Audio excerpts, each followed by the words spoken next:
Many years ago, in the serene village of Ajeromi, a village known for its peace and hospitality, the great Oracle Sango, the god of thunder and lightning, was at the center of the existence of the people of Ajeromi. The Oracle of Sango protected the people, and in turn, they revered and worshipped him. The head priest of Sango, Aworo's family, held the oracle in a divine capacity for generations on end. This chief priest made sure that Sango was worshipped and that everyone in Ajeromi followed his rules. Everything was going on smoothly and peacefully in Ajeromi until 4 notorious youths in the village started to disturb peace of the people. In Ajeromi, Ikuye, Aremu, Fakunle and Ogogo turned into people's nightmares. They would enter people's fields and steal corn, plantains and cassavas. These little robbers would use the goats and hens to make a delectable pepper soup if anyone dared to leave them wandering around. They once smelled the delicious aroma of egusi soup while walking by a woman's hut. Following the scent, they arrived at Ashake's, a recently wed woman kitchen. The egusi soup that Ashake and her husband were going to have for supper that night was being prepared. To obtain the tray needed to serve the dinner, she had gone inside her hut. She noticed the 4 infamous village thieves carrying her soup pot as she emerged with the tray. Shouting, she attempted to chase after them, but one of the robbers, Aremu, grabbed a stick and turned to attack her. Ashake had to run back inside her hut. When her husband returned home later that evening, she told him of the incident. Oho, Ashake's husband, was very angry, and he stormed out in search of the boys. He proceeded to the home of Ikuye and Aremu, who were brothers. Ojo noticed them seated outside their hut. He hurried to them and requested that they give back his wife's soup pot. They disregarded him, glancing at him. "Is it not you I am talking to?" yelled Oho. Ikuye asked him, glancing at him. "Did you get lost or are you intoxicated?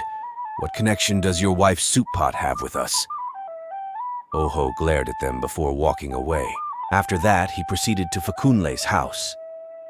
Aworo, the father of Fakunle, was the head priest in charge of the Sango Oracle at Ajeromi.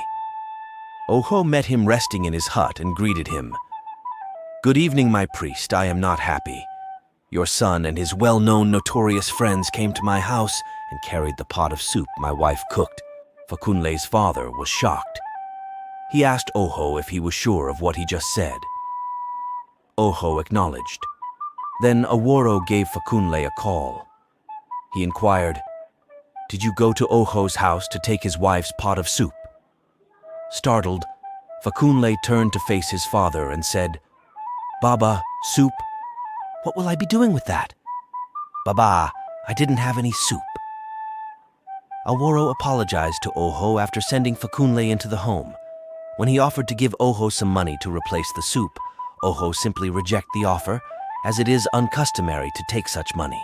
After Oho departed, Aworo called his son and warned him, saying, "I have advised you many times to avoid those rascals who are deceiving you. Don't claim that I hadn't warned you. When the time comes, the ear that won't listen will be removed along with the head." Fakunle grumbled, "Papa, I said I did not take any soup," and walked away. After taking the soup, the 4 companions proceeded to a nearby farm where they ate the contents and threw the pots into a bush. They persisted in upsetting the community's tranquility until they achieved their pinnacle of power. The people of Ajeromi were celebrating the festival of their oracle, Sango, on one particular day. For them, it was a very significant day since it was when each family could personally make requests to Sango and offer sacrifices in remembrance of its blessings and provision for them. There was always public display and laughter on this day, with guests from nearby villages in attendance. Because of Ajeromi's Sango, Okiti, one of the nearby villages, had long been envious. They secretly hoped to possess the Sango Oracle because they felt it was responsible for the prosperity and greatness of the land of Ajeromi. At the Sango festival in Ajeromi, A well-known man from Okiti village couldn't help but wish he could have the oracle in his hands. He wished that others from other villages had come to rejoice with them at this event, which was being held in his village, Okiti. This man had no idea that the 4 infamous Ajeromi burglars had been watching him. They could tell by the way he held himself that he would be wealthy and powerful. They knew he was a visitor, so there was no risk involved if they robbed him. They had to come up with a plan to lay an ambush for him. After the festival, everyone started to depart to their destinations. This Okiti man also left. The 4 robbers ambushed him while he was strolling by himself, taking everything of value from his pricey agbada to his other belongings. The following day, they brought everything to the market and sold it. They divided the money among themselves after that. They carried on with their operations in the village, and no one could stop them since, despite the king's knowledge of their whereabouts, he would simply reprimand them. After a short period of time, they would resume their activities. One day, when they were aimlessly searching for something to steal,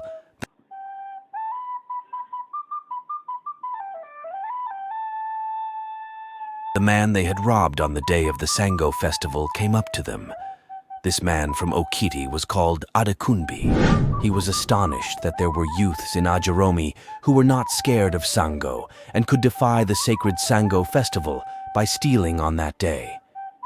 It could only indicate that they were motivated by money and had no fear of Sango. He saw it as the ideal chance to carry out his long-held scheme. Using these, he would take the Oracle of Sango from Ajeromi and deliver Sango to Okiti, his hometown. The Okiti monarch would be pleased and make him a chief as a result. The 4 thieves were momentarily terrified upon seeing Adekunbi. What made him pursue them? But then they turned to confront him, their confidence restored. The first to inquire Adekunbi was Ikuye. "What are you doing here? What kind of business do you operate out of Ajeromi?" As he approached them, Adekunbi stated, "I'm not here to pick fights with you. Let sleeping dogs lie. I arrived to support you.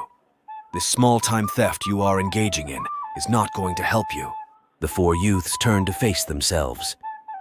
This individual, from whom they had stolen before, had raised suspicions in their minds. Ikuye questioned him about the nature of the business. "I will give you 1 bag of cash each," Adekunbi retorted. Their eyes widened with delight at this. Then, moving closer to them, Adekunbi muttered, "I want you to steal the Oracle of Sango for me." The young men flinched back, staring in shock at Adekunbi. Adekunbi told them, "I know it's a small task for you. Just think of the money you stand to gain if you do this. I will be back in 2 days to know your decision. Consider it carefully." The young lads, still standing, were left staring at him dumbfounded by his actions. Fakunle and Ogogo went to their own homes, while Ikuye and Aremu headed back to their own. In order to digest the entire event, they needed to calm down. Ikuye and Aremu locked themselves in their room as soon as they arrived home. Aremu inquired about Ikuye's opinion of the man's suggestion. "I must admit it's very tempting," Ikuye remarked. "The task is extremely risky, even though the money is large." Aremu jumped in right away, asking, "What is too dangerous?" Ikuye answered, "That god is a very dangerous one. If we carry out this theft and go close to Sango, he might strike us down." Aremu looked at Ikuye and laughed. Then he said, "Come, my brother. Don't tell me you are one of those people who believe in those superstitions. Come off it. Nothing will happen. They just fabricate all those things to scare people off. Don't you know it is Fakunle's father that eats all the yams and goats people offer to Sango? Sango cannot move. Neither can it talk. Relax. Nothing will happen. We give Sango to the man and collect our money. I am tired of this small theft we have been doing. I want to make it big, and this is a perfect opportunity. Thus, you'd better set all of that aside and let's go to work organizing how to successfully complete our assignment." Ikuye tried to make sense of what Aremu had said while glancing at him. "Oh, I could be right. As long as we avoid being discovered, nothing will happen." Ikuye thought in his mind. Fakunle went to see his father Aworo that evening and inquired about the oracle. "Baba, how long has Sango been in this our village?" To Aworo's amazement, Fakunle asked, "At what point did he start to show interest in the oracle?" "Sango has been in our village for a very long time," he said to him. "My fathers before me said that when the great Sango came down from his abode, he went around several villages looking for where to pitch his earthly tent. He chose to remain in our community after being struck by the kindness and tranquility of the locals when he first arrived. He has remained here ever since." Fakunle gave a head nod. "Well, that's helpful to know, Baba. Are you implying that Sango is unable to leave us? What happens if Sango is taken to a different village? What's going to occur?" Aworo cast a wary glance at his kid. These were good questions, and he didn't trust Fakunle. "It's abhorrent," Aworo declared. "Only Sango has the authority to choose to move to a different village. If anyone tries as much to take the great Sango away from Ajeromi, calamity and doom await such a person. Remember, Sango is the god of thunder and lightning." "But why are you asking all these questions?" "Nothing, oh Baba.